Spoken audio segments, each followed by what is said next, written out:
अस्सलाम वालेकुम। मैं मनसिदी मिठवार बाबा हादा मौजू कलाम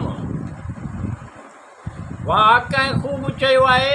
जेतिरी बि ख़ूबसूरती हुजे पर सीरत हमेशह ख़ूबसूरतीअ ते फ़ोकियत खणी वेंदी आहे। ख़ूबसूरती थोरे वक़्त लाइ हूंदी आहे पर सीरत हमेशह रहंदी आहे। वाकई खूब चयो आहे। जेतिरी बि ख़ूबसूरती हुजे पर सीरत हमेशह ख़ूबसूरतीअ ते फ़ोकियत खणी वेंदी आहे।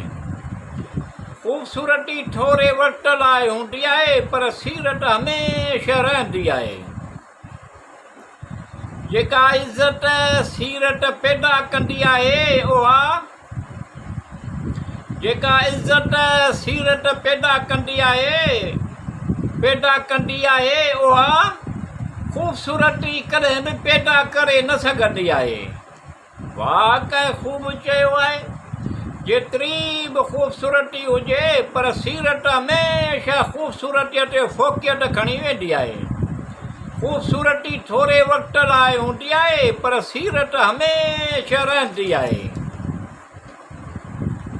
पर वक़्ती तौरु पसंदीदगी जॾहिं मुहबत में बदिलजंदी आहे वक़्ती तौरु पसंदीदगी जॾहिं मुहबत में बदिलजंदी आहे त ख़ूबसूरती पुठियां रहिजी वेंदी आहे। वाकई खूब चयो आहे। जेतिरी बि ख़ूबसूरती हुजे पर सीरत हमेशह ख़ूबसूरतीअ ते फ़ोकियत खणी वेंदी आहे। ख़ूबसूरती थोरे वक़्त लाइ हूंदी आहे पर सीरत हमेशह रहंदी आहे।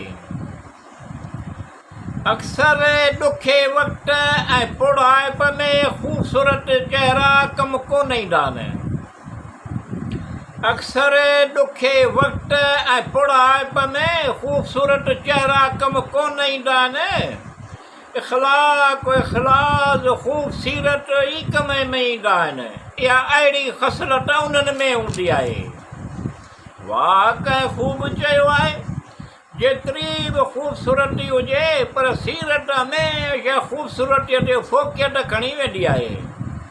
ख़ूबसूरती थोरे वक़्त लाइ हूंदी आहे पर सीरत हमेशह रहंदी आहे।